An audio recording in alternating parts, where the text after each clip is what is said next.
Most athletes want to be remembered. Cristiano Ronaldo wants to be owned. Before you ever bought a CR7 shirt, worn a pair of CR7 underwear, sprayed CR7 cologne, or stayed at a CR7 hotel, he already knew you would. Because Cristiano Ronaldo is not just a footballer, he is a corporation operating inside a human body. And this is how he built it. Funchal, Madeira, 1985. A small island off the coast of Portugal. Not the kind of place that produces global empires. Cristiano Ronaldo dos Santos Aveiro was born into a family with almost nothing.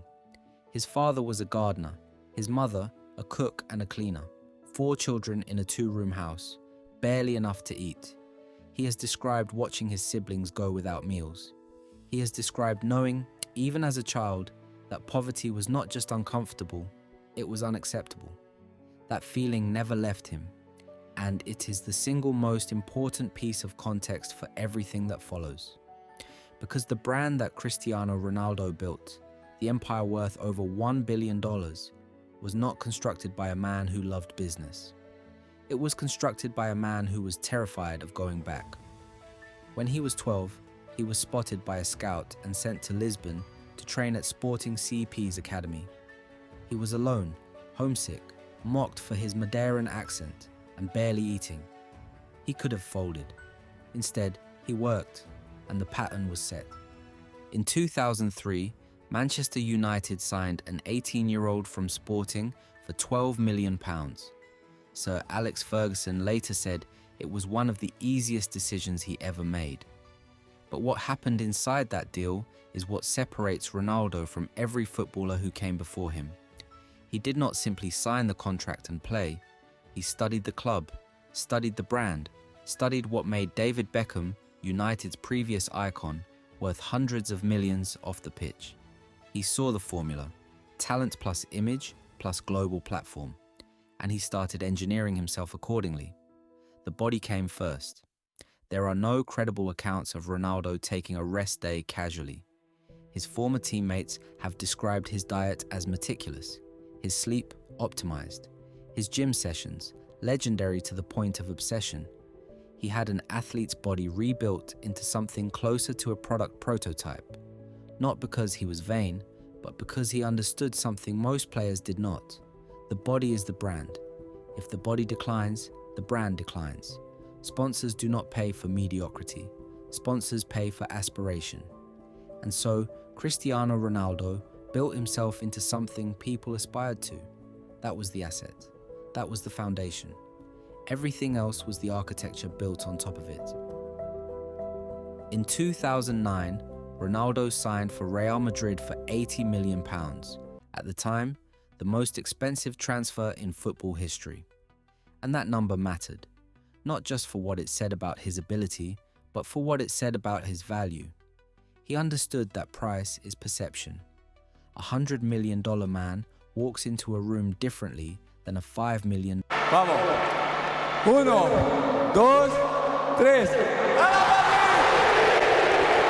dollar man.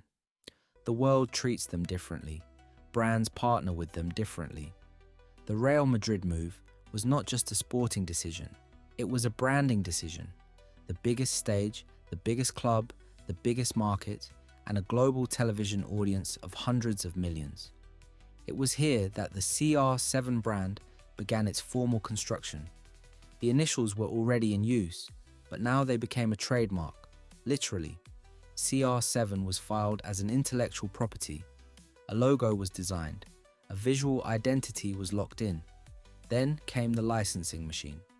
In 2006, Nike had already signed Ronaldo to what is widely estimated to be a lifetime deal now worth over $1 billion, making him only the 3rd athlete in history, alongside Michael Jordan and LeBron James, to receive such a contract. But Nike was just the foundation. What Ronaldo built on top of it was something else entirely. He partnered with Altice for telecommunications.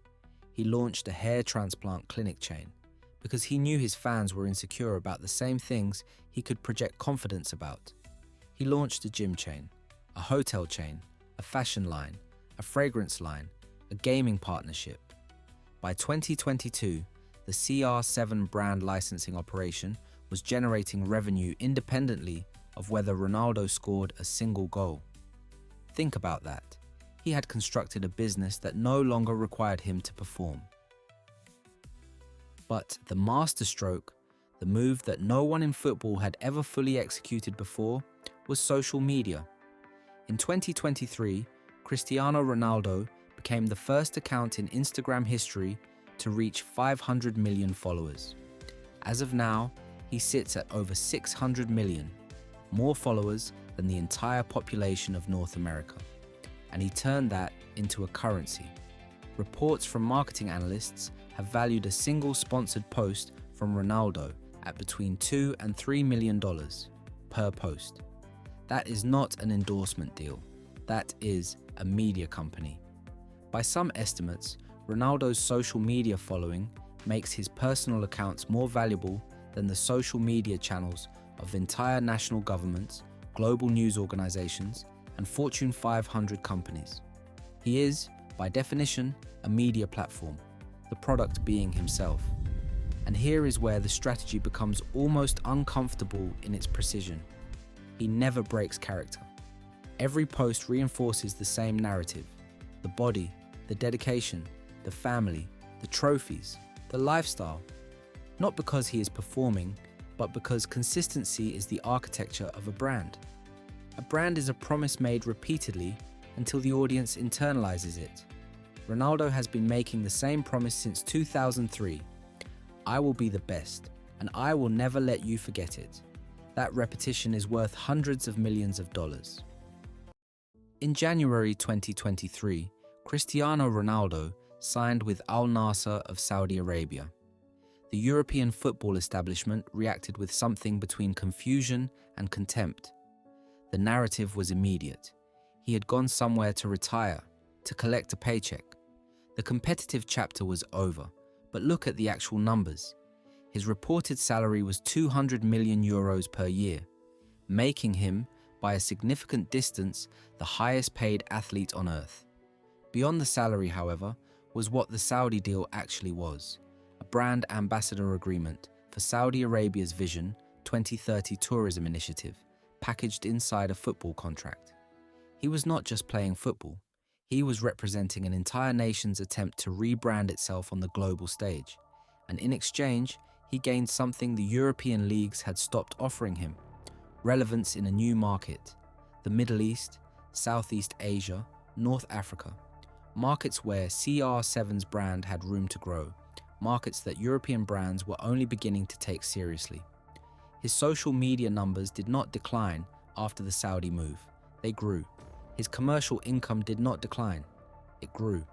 For a man who has spent his entire career being told what to do with his body, his time, and his future, the Saudi move was the most independent decision he had ever made. It was a calculated pivot to a market where he could write his own rules. Whether history vindicates that decision is still being written. But calling it a retreat misunderstands who Cristiano Ronaldo is. He does not retreat, he expands. In 2023, Forbes confirmed what many had suspected for years. Cristiano Ronaldo had crossed the threshold. He had become a billionaire, joining a list that previously included only a handful of athletes in human history: Muhammad Ali, posthumously, Tiger Woods, and LeBron James. But here is the number that matters more than the headline figure. The majority of his wealth did not come from football contracts. It came from business. The CR7 hotel chain, operated through a licensing agreement with Pastana Hotels, now spans multiple countries. The Ronaldo fashion brand generates tens of millions in revenue annually. The fragrance line has sold over 150 million units. The hair clinic chain, Great Look, partially tied to his own hair transplant, has expanded across Europe. And the lifetime Nike deal, reportedly guaranteeing income until he dies, regardless of whether he ever kicks another ball, represents the kind of financial engineering that most athletes do not even think about until it is too late. He thought about it at 20, because the man from Madeira understood something that took most athletes decades to learn. If they learned it at all, the career ends. The brand does not have to. What makes Cristiano Ronaldo genuinely rare is not the wealth. Several athletes have generated comparable fortunes. What makes him rare is the intentionality. From an early age, he controlled the narrative around himself with a precision that most politicians envy.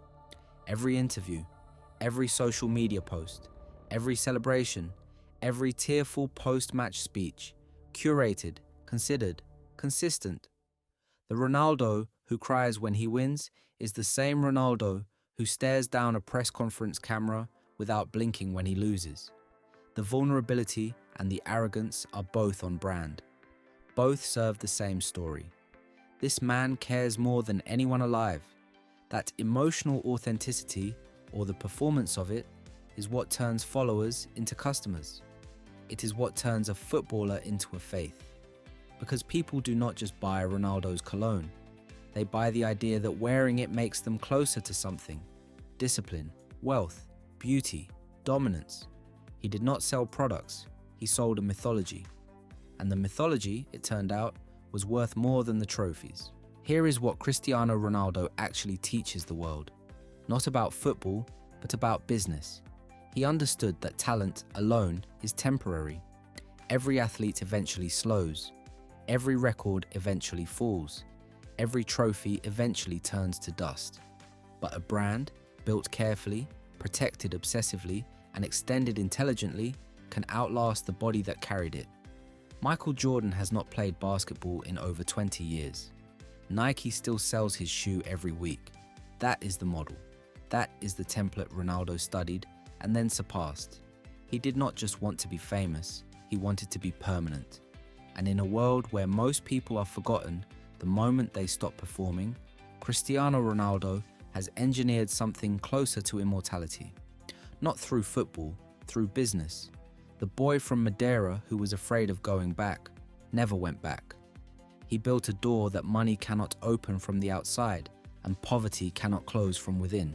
And he built it himself.